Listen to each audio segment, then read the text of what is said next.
Hey everybody, this is Hunter from LuxuryMovers Real Estate.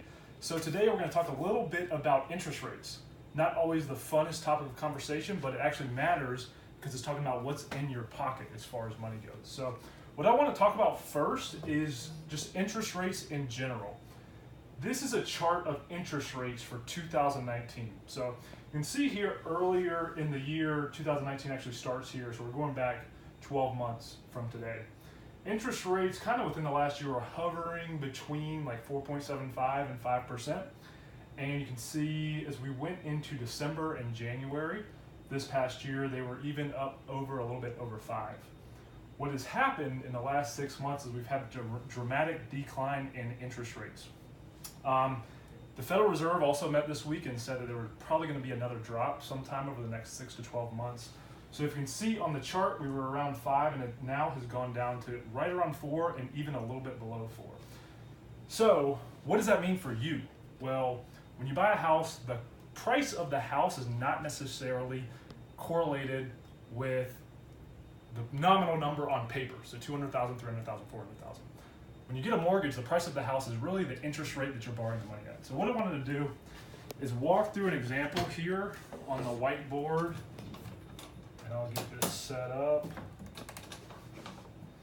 and kind of talk about the average purchase price and how interest rates are going to affect when you buy and what ends up being the difference in your monthly payment and everything like that. So what we'll do here, walk through an example. So if the average house, $300,000, if we were going to do 10% down at a 30-year fixed rate, $30,000 down, the loan amount would be $270,000.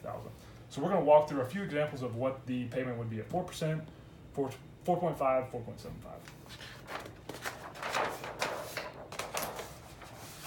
So you can look and see here, this is your principal and interest on the mortgage. At 4%, it's going to be around $1,289.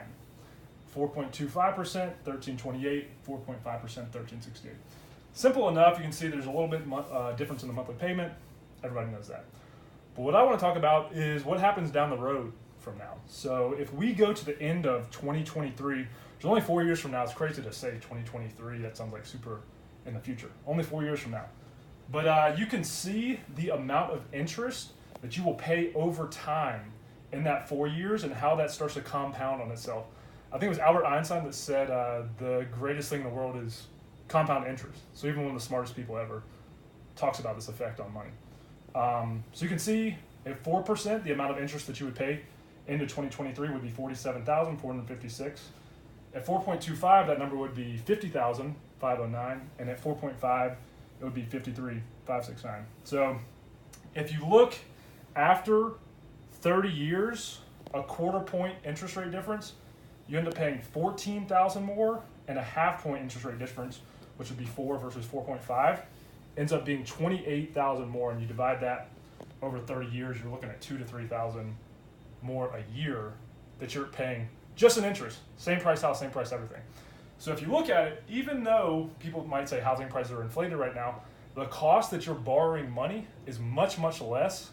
And what that means for you is more money in your pocket, and also the ability to capitalize on appreciation more. Because whether we hit a recession tomorrow, a year from now, 2 years from now, the real estate market traditionally always goes up, just like the stock market, just like anything else. So this kind of shows you with that cost of borrowing money, how much you're saving. And then even just in 4 years, you'd be saving, what is that, $6,000 back in your pocket with rates today versus where they were 6 months ago. So hopefully that helped. And if you have any questions, comment below. Feel free to reach out to us and we can walk through it a little bit more. No, not the funnest thing to talk about, but hopefully that enlightens you a little bit because it talks about the dollars in your pocket.